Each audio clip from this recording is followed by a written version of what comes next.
আশুরার রোজা মুহররমের 10 তারিখ, তার সাথে 9 তারিখ যোগ করে রাখবেন, দুইটা রোজা।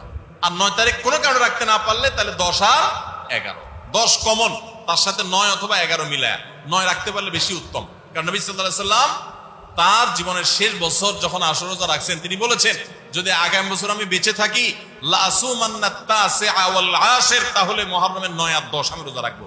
এই জন্য ওলামা ইকরাম বলেছেন 9 আর 10 রাখাটা বেশি উত্তম। রমজান মাস ছাড়া আরো 7 প্রকারের নফল রোজা বা সুন্নত রোজা আছে। কয় প্রকারের? 7 প্রকারের। আমরা এই 7 প্রকারের নফল রোজা আবার এক নজরে জানার চেষ্টা করি। ভাইরা তো বিচ্ছিন্নভাবে বলেছেন, আমি একটু এক নজরে বলে দিই।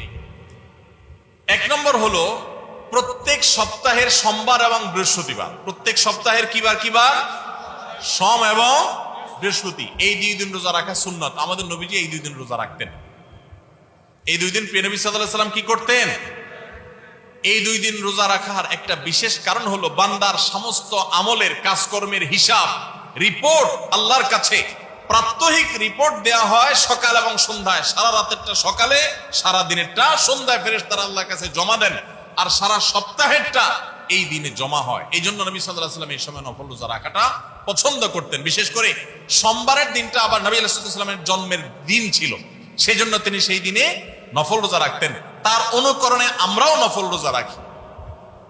তাহলে এক প্রকারের পেলাম নফল রোজা বা সুন্নত রোজা। সুন্নত রোজা একটা পেলাম, সেটা হলো প্রত্যেক সপ্তাহের সোম এবং বৃহস্পতি।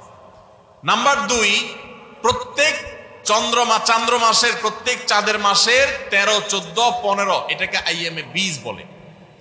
অর্থাৎ চাঁদ যখন আলোকিত থাকে, পরিপূর্ণ থাকে, ওই সময়ের রোজা 13, 14, 15 এই দিনগুলো রোজা রাখাও সুন্নত।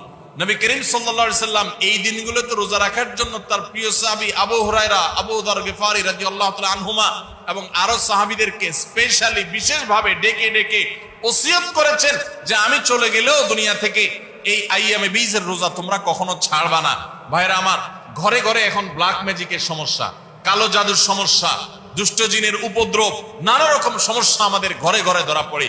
এগুলো থেকে বাঁচার জন্য নিজস্ব সেফটি সিস্টেমের মধ্যে 2টা সেফটি সিস্টেম যদি আপনি মেনটেন করেন, ইনশাআল্লাহ আল্লাহ আপনাকে হেফাজত রাখবে।